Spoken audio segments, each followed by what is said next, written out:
Matagal nang nais ng India na paunlarin ang paggawa ng sariling barkong pandagat. Ngayon, pagkatapos ng 13 taon ng paghihintay, naihatid na ng rehayonal na superpower ang unang sariling aircraft carrier, ang Indian Naval Ship Vikrant.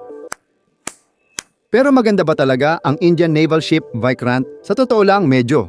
Ang disenyo, kakayahan, lakas, kahinaan at pamamahala ng proyekto ay tipikal sa isang bansang gumagawa ng unang aircraft carrier. Kahit hindi ito sapat para sa global power projection o may kakaibang teknolohiya, kinilala pa rin ito ng mga eksperto bilang malaking tagumpay ng bansa. Ang aircraft carrier na ito ay patunay na kaya ng India magdisenyo at gumawa ng malalaking sandata mag-isa. Ngayon lang ito naging ganito kahalaga. Ang makabagong hukbong dagat ng India. Isang maikling kasaysayan. Sa mahabang panahon, labis na umasa ang hukbong dagat ng India sa Royal Navy para halos sa lahat, mga barko, sandata, pamumuno at pagsasanay. Umabot pa ng 1,962, 15 taon matapos ideklara ng India ang kalayaan mula sa Britanya. Para sa huling opisyal na Briton na umalis sa hukbong dagat ng India na nagmarka ng pagiging ganap na Indian ng serbisyo. Napatunayan ng hukbong dagat ng India ang kakayahan nito ng maraming beses at naging aktibo noong ikalawang kalahati ng ika-20 siglo.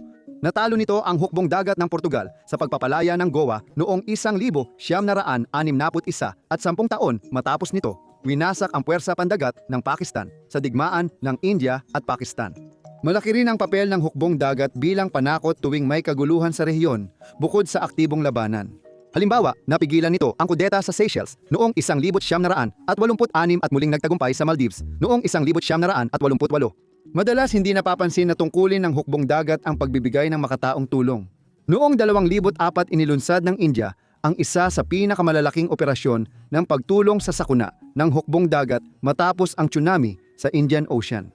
Sa kabila ng mga dekada ng digmaan, pagpigil at makataong misyon, hindi nagbago ang kalagayan ng mga barko ng India.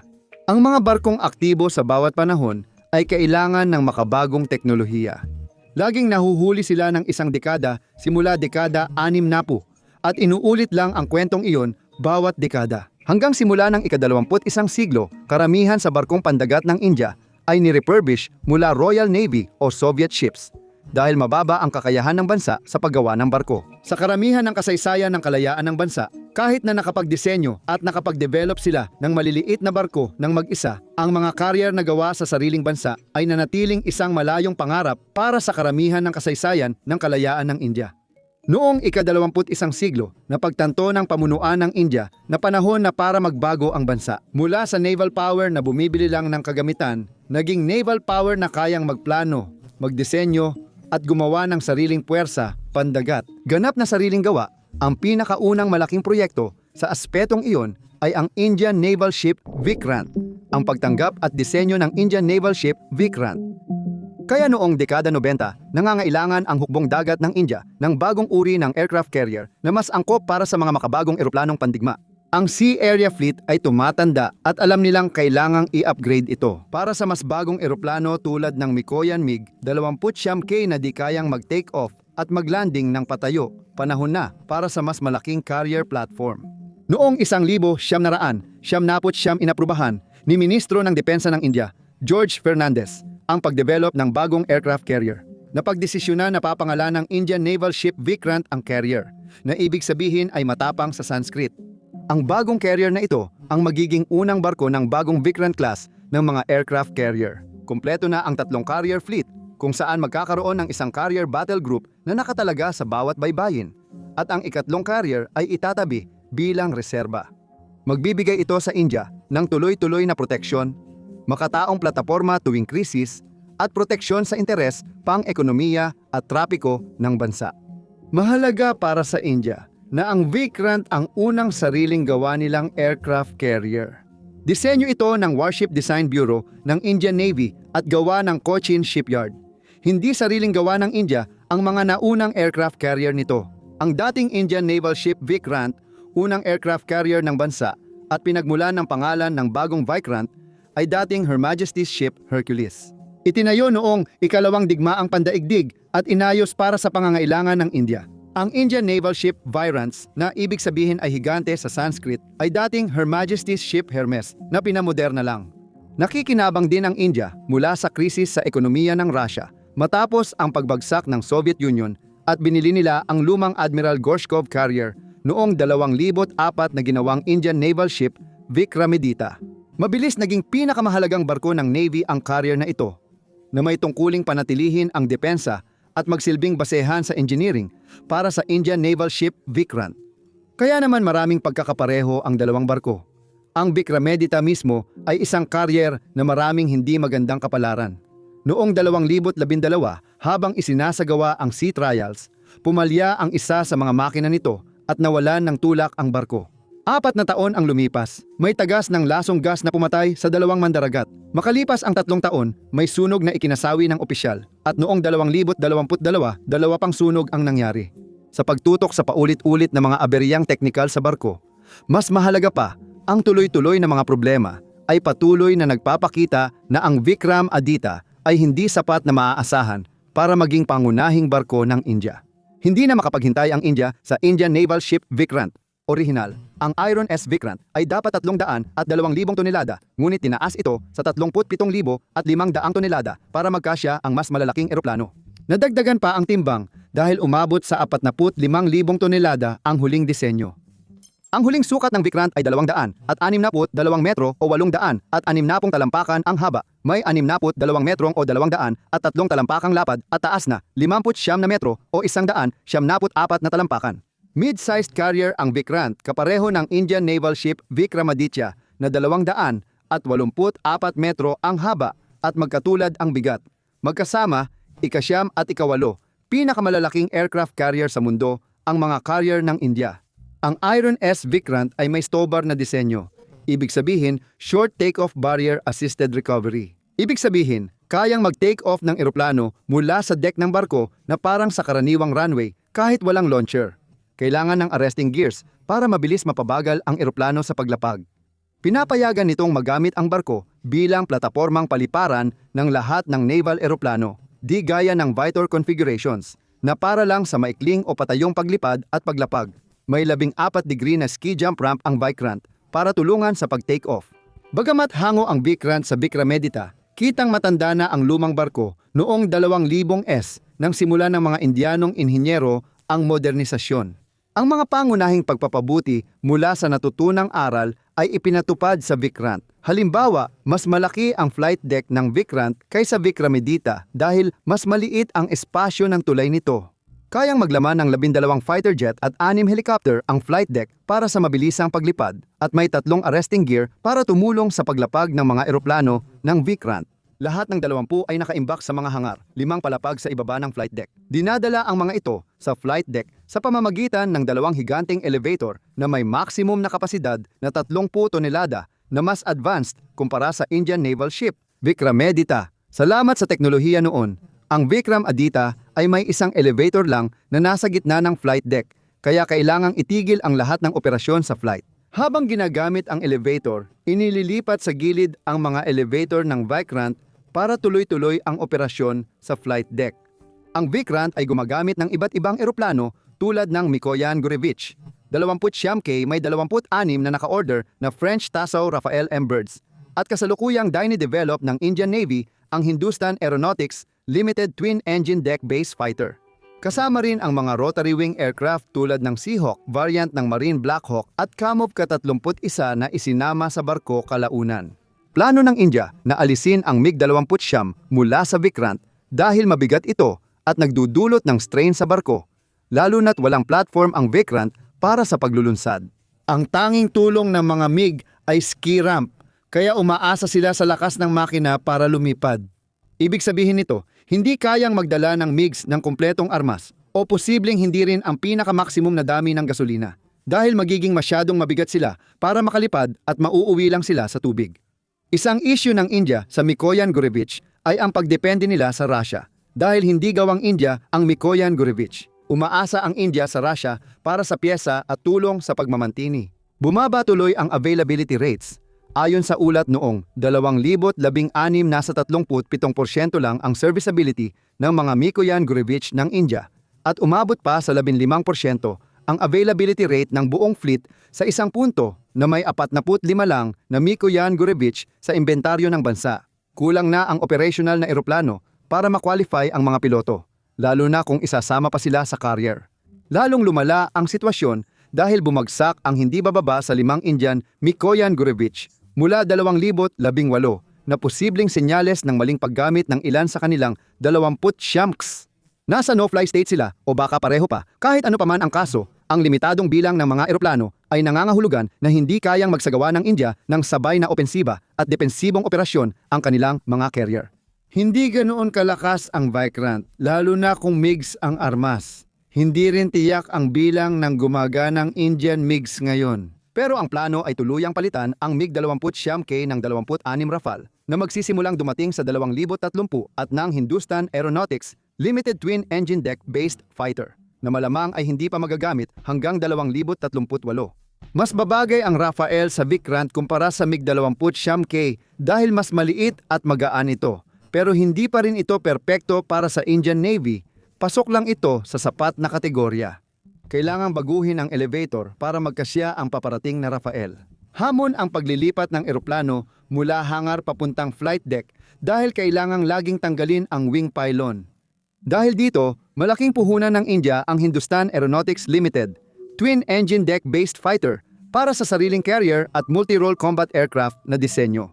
Ginawa ang desisyong ito kasabay ng desisyon na gumawa ng sariling aircraft carrier. Hangad ng India na mapasama sa malalaking bansa at simulan ang paggawa ng sariling kagamitang militar na madalas na ipapakita sa video na ito. Sa katunayan, nakita na natin ito. Mahalaga rin ang papel ng mga helicopter kahit hindi sila kasing nakakatakot ng MiG-29K. Ang Seahawk ay para sa anti-submarine at anti-surface warfare, habang ang Kamov Ka-31 ay para sa maagang babala mula sa himpapawid. Ang katotohanang kailangan gumamit ng India ng helicopter para sa tungkulin ng maagang babala mula sa himpapawid ay napakasignifikante. Bumabalik ito sa disenyo ng Stobar na nabanggit kanina na walang tulong sa pag-take off maliban sa jump ramp, fixed wing na maagang babala. Mga eroplano tulad ng E-2, malalaki at mabibigat ang disenyo ng Hawkeye kaya hindi ito makalipad mula sa carrier deck gamit lang ang sariling makina.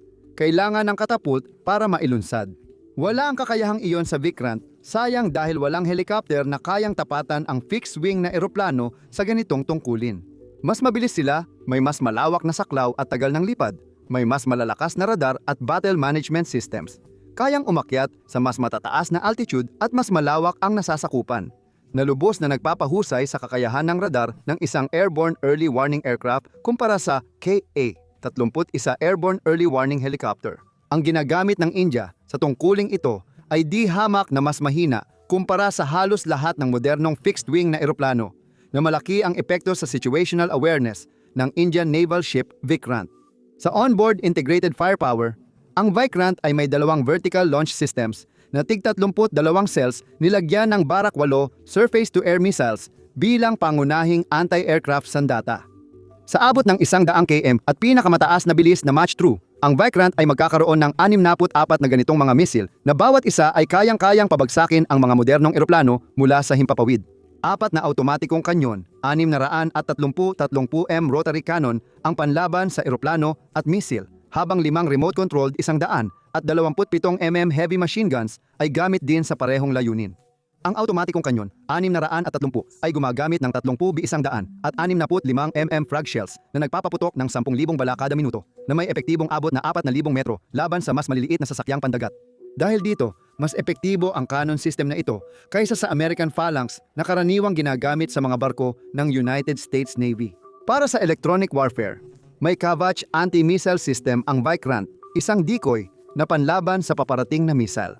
Kasama rin ang Shakti Electronic Warfare Suite na kayang mag-detect at mag-jam ng modernong radar at tracking system ng anti-ship missile. Bukod sa electronic warfare system, may multifunctional radars at underwater sonar systems ang Vikrant. Kayang maglaman ng barko ng 176 na opisyal at 1,449 mandaragat kasama ang aircrew. Hindi ito ang pinakamataas na kapasidad ng carrier dahil may 16 bed na ospital ito na pinapatakbo ng 5 medical officer at 25 assistant.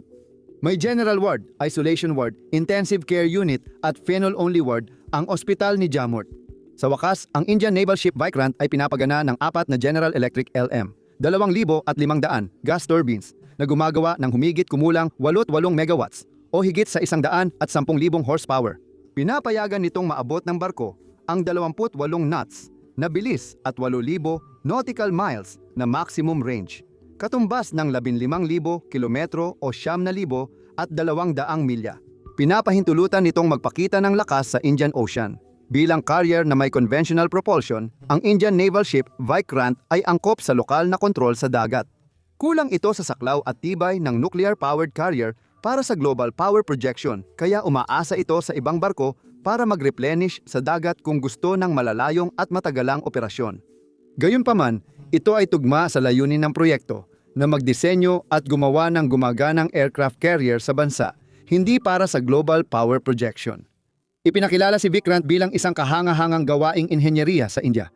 Ito ang pinakamalaking barkong nagawa sa bansa hanggang ngayon. Ayon kay Coated Shipyard Chairman Madhu Nair, 5 hanggang 7 beses na mas malaki ito kaysa sa anumang barkong pandigma na nagawa ng India. Kinailangan ng 23,000 tonelada ng bakal, 2,500 kilometro ng mga kable ng kuryente at 150 kilometro ng mga tubo kasama ang mahigit 2,000 balbula upang maisakatuparan ang disenyo. Gayunpaman, napakatagal bago ito natapos gawin. Ayon sa orihinal na plano, dapat sanang pumasok sa serbisyo ang Indian Naval Ship Vikrant noong 2016.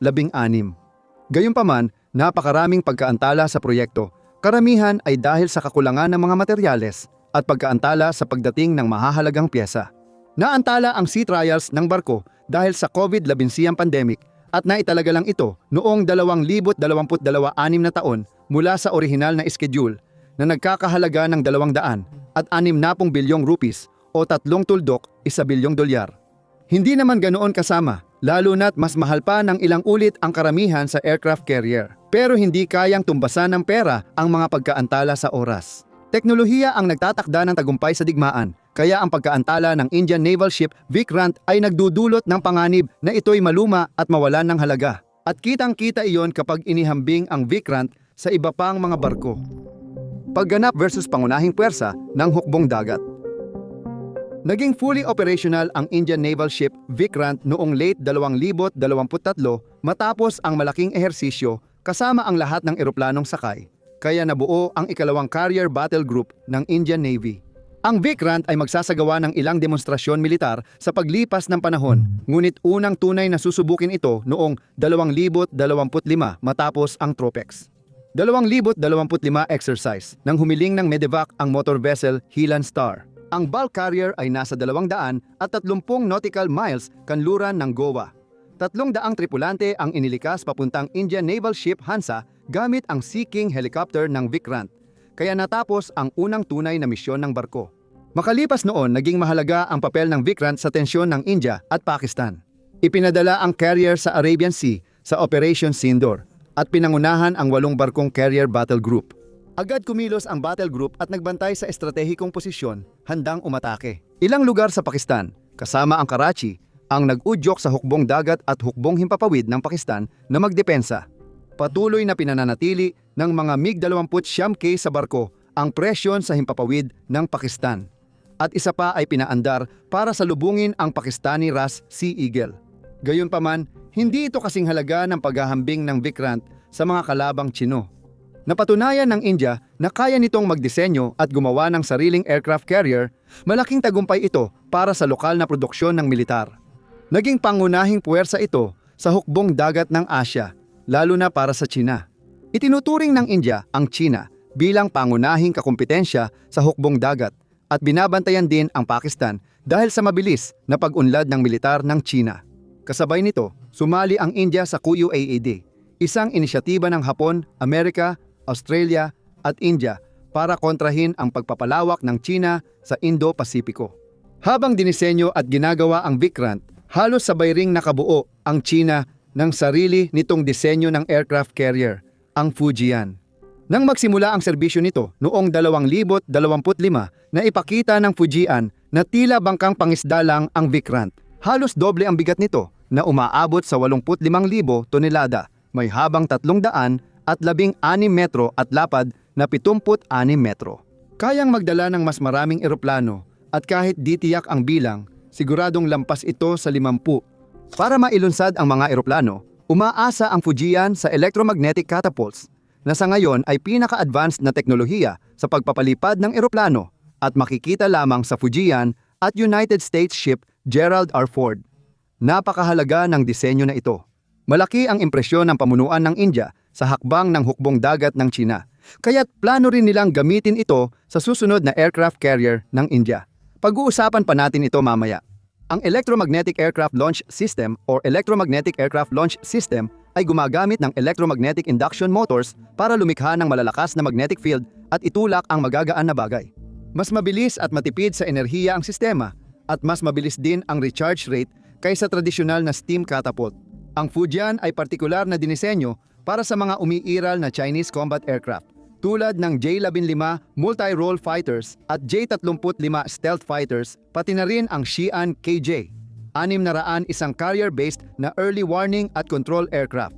Kung iuugnay sa nabanggit kanina tungkol sa kakulangan ng dedicated fixed-wing airborne early warning aircraft sa mga Vikrant, ang kakayahan ng Fujian sa situational awareness at battle management ay mas higit na na-develop dahil lamang sa iisang aircraft na ito pagdating sa combat aircraft. Mahalaga ring banggitin na ang J-15 ay mas may kakayahan kumpara sa MiG-29K sa halos lahat ng aspeto dahil pwede itong lagyan ng mas magagandang armas at mas malayo ang abot nito.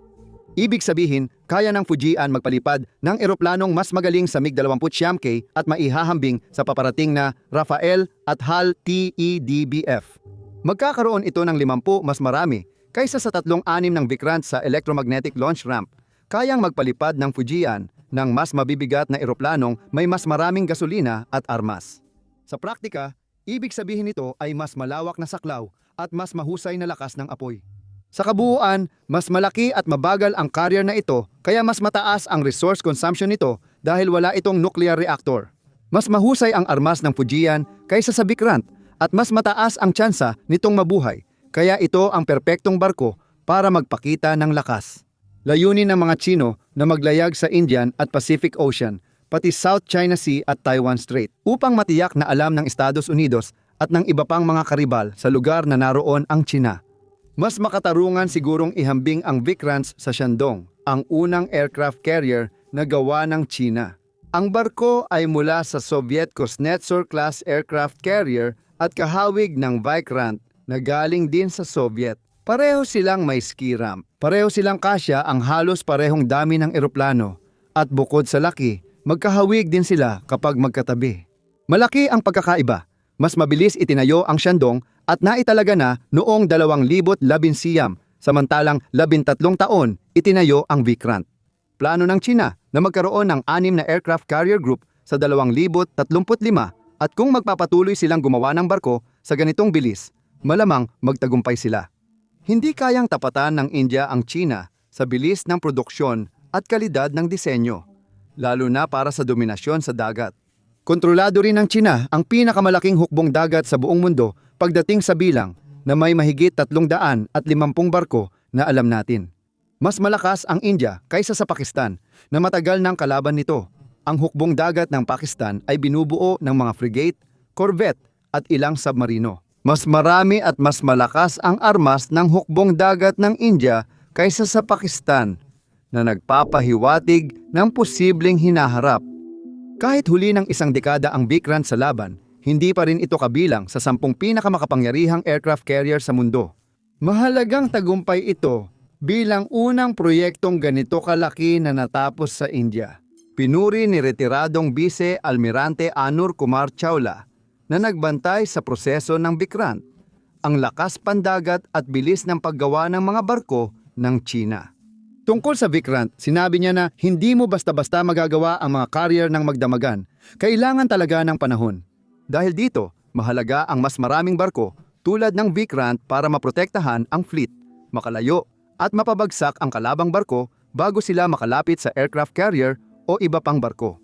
Ipinapahiwatig ng pahayag na hindi dapat basta-basta husgahan ang Vikrant dahil isa lamang itong hakbang patungo sa mas malaki at mas makapangyarihang fleet kaysa maging isang puwersa na mag-isa. Si Madhu Nair, chairman ng Cochin Shipyard, ay nagdagdag pa dito sa pagsasabing, sa kabila ng mga pagkaantala, masaya siya sa katotohanang nagawa nilang maitayo ang kauna-unahang indigenous carrier ng India. Eksaktong sinabi niya, at ikinwento ko, hindi ko sinasabing ang 13 taon ang pinakamaganda. Siguradong kaya pa naming pagbutihin, pero dapat din nating maintindihan na ginagawa namin ito sa unang pagkakataon. Kaya hindi ako malungkot, wakas ng pahayag. At ito ang pinakapuso ng kasalukuyang nangyayari sa Navy ng India noong 2022, kinumpirma na ng India na aprobado na ang paggawa ng kapatid na barko ng Indian Naval Ship Vikrant. Ang ikalawang carrier ay nasa proposal phase pa lang at inaasahang mas mabilis matatapos kaysa Vikrant kapag naaprubahan. Pangunahing layunin ng bagong carrier na ito ay palitan ang Indian Naval Ship Vikramaditya sa hinaharap. Ang pinakamatandang modernong carrier ng India ay mayroon na lang halos 10 taon ng operasyon. Kasabay nito, dinedevelop ng India ang Indian Naval Ship Vishal na nasa design phase pa lang. Ang Vishal ay bubuo ng sariling klase sa 65,000 tonelada at may habang mga 300 metro o halos 1,000 talampakan. Mas napapalapit ang India sa layunin nitong makabuo ng super carrier dahil pareho umanong gagamit ng electromagnetic launch mechanism ang Vishal at ang ikalawang Vikrant-class carrier na dinidevelop kasama ang mga inhinyerong British. Patunay ito na maraming natutunan ang mga inhinyerong Indian sa pagdevelop ng Vikrant. Sa pagpasok ng dalawang carrier na ito sa serbisyo, magkakaroon na ang India ng matagal na nitong gustong carrier group, isa sa bawat baybayin at isa pang reserba. Ngunit ang plano ng Navy ay talagang doblehin ang bilang ng mga aircraft carrier na pagmamay-ari nito. Kaya posible na magkaroon sila ng 6 sa mga ito sa loob ng susunod na ilang dekada. Bagaman hindi nuclear-powered ang Vishal, ayon sa Technology Perspective and Capability Roadmap ng Ministry of Defense, target ng India na may 10 nuclear-powered na sasakyang dagat kabilang ang isang aircraft carrier, pagsapit ng 2,040. Sa kabuuan, malaki ang inilalaan ng India sa kanilang Navy at ang mahalagang bahagi dito ay nag-i-invest sila sa sariling pagdevelop imbes na bumili. Sa ganitong paraan, pinapalakas nila ang ekonomiya at kakayahang teknolohikal ng bansa. Sa oras ng pagre-record, ang Navy ng India ay may mahigit 130 warships.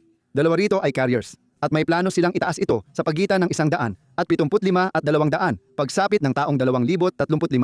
Mahigit 50 barko ang kasalukuyang ginagawa at inaasahan na lahat ng ito ay magsisimula ng gamitin bago sumapit ang taong 2030. Ang pangunahing dahilan ng pagpapalawak ay ang interes ng China sa Indian Ocean. Kaya abala ang India sa pagdevelop ng carrier at anti-submarine na barko. Ang Anti-Submarine Warfare Shallow Watercraft o Anti-Submarine Warfare Shallow Watercraft, kung hindi pa sapat na mahaba ang orihinal na pangalan, ay isang uri ng corvette na espesyal para sa underwater surveillance bilang isang dedikadong anti-submarine na barko. 11 ang ginagawa ngayon, 5 ay tapos na, at 3 ay aktibo na. Kasabay nito, ginagawa ng India ang una nitong next-gen missile vessel. 6 ang nakaplano at layuning armasan ng anti-ship sea-to-land missiles tulad ng BrahMos missile. Gagamit ang barko ng stealth at aprobado rin ang fleet ng 8 anti-surface warfare corvettes na tig-kalahating bilyong dolyar bawat isa. Nakapag-develop na rin ang India ng mga stealth-guided missile frigates. Ang Nilgiri class ng mga frigate ay binubuo ng 7 barko na lahat ay kasalukuyang nasa testing phase. Pagkatapos maging handa sa labanan, ilan dito ay sasama sa Indian Naval Ship Vikrant Carrier Battle Group. Dahil sa mga tagumpay at pagkabigo ng proyektong frigate, sisimulan ng India ang produksyon ng 7 next-generation frigates. Sumunod ito sa prinsipyo ng India sa kanilang mga destroyer matapos ikomisyon ang huling Visakhapatnam-class destroyer noong unang bahagi ng 2025. Nangako ang India kahit walang pirmahang dokumento na gagawa ng bagong klase ng destroyer bukod sa mga carrier at destroyer. Ang mga ambisyon ng India ay pinakamagandang mapagmamasdan kung titingnan natin ang programa ng Landing Platform Docks. Hindi naman gaanong naiiba ang mga barkong ito para sa amphibious warfare sa Chinese Type 76 na tinalakay natin kamakailan sa mega projects. Sa ngayon, iisa lang ang ganitong barko ng India, ang Indian Naval Ship Chalashwa, na dating United States Ship Trenton na binenta ng United States sa India noong 2007. Naglaan ang India ng 10.6 bilyong dolyar para sa pagdevelop at paggawa ng 4 na sariling LPDs, 3 beses ang halaga kaysa sa nagastos sa paggawa ng Indian Naval Ship Vikrant. 5 pangunahing shipyard sa India ang nagkakompetensya sa malaking kontrata, pero ayon sa patakaran, kailangan nilang makipagpartner sa dayuhang kumpanya at magdala ng subok na teknolohiya. Sinadya ilagay ang kondisyong iyon dahil may isang tao sa kagawaran ng tanggulan ng India na alam na ito. Bagamat kahanga-hanga ang hangaring paunlarin ang sariling kakayahan sa paggawa, kailangan pa rin ang mga disenyo na napatunayan na sa labanan. Sa tulong ng mga dayuhang katuwang, natatamo mo ang modernisasyon at mas pinatatatag ang lokal na pag-unlad ng militar. Ang proyektong ito ang pinakamahusay na halimbawa ng pilosopiya ng hukbong dagat ng India noon. Mamahaling pamumuhunan na dinevelop sa bansa sa tulong ng mga kaalyado. Sa pagsisikap na hindi lang palakasin ang hukbong dagat at paramihin ang bilang nito, kundi matutunan din ang sapat tungkol sa disenyo, pagdevelop at pagpapatupad ng mga makabagong solusyon sa hukbong dagat upang balang araw ay magawa na nila ang lahat ng ito nang walang tulong mula sa iba. Ang India ay kabilang sa pinakamabilis lumaking hukbong dagat sa mundo sa bilang ng barko. Ang teknolohiya ay mabilis na umuunlad mula sa isang henerasyon patungo sa susunod at patuloy ang pagdevelop ng kakayahan ng bansa sa paggawa ng sarili nitong mga barko. Aabot sa mahigit 200 at 30 ang barko ng hukbong dagat ng India pagsapit 2037, higit 50% na paglago mula sa kasalukuyan. Lahat ng barkong ito ay idinisenyo at ginawa na sa India, pero ang Vikrant ay hindi pa rin nakakabilib sa pandaigdigang antas. Mahalagang bahagi ng proyektong ito ang aircraft carrier at ang pagbuo nito kasama ang mga pagkaantala at pagkakamali. Sa makabagong kakayahan ng India sa paggawa ng mga kagamitang militar, mas mahalaga ngayon ang paggawa ng malalaking kagamitang militar. Mabilis magbago ang ugnayan ng mga kaalyado at kaaway, at madaling mabago ang balanse ng kapangyarihan sa pagitan ng dating magkapartner. Maaaring mag-iwan ng isang bansang hindi handa at walang depensa kung hindi nito kayang gumawa ng malalaking kagamitang militar mag-isa. Kung mapapalawak ng India ang kanilang hukbong dagat at makadagdag ng mga bagong aircraft carrier, magiging unang malaking hakbang ang Indian Naval Ship Vikrant sa kanilang layunin. Salamat sa panonood.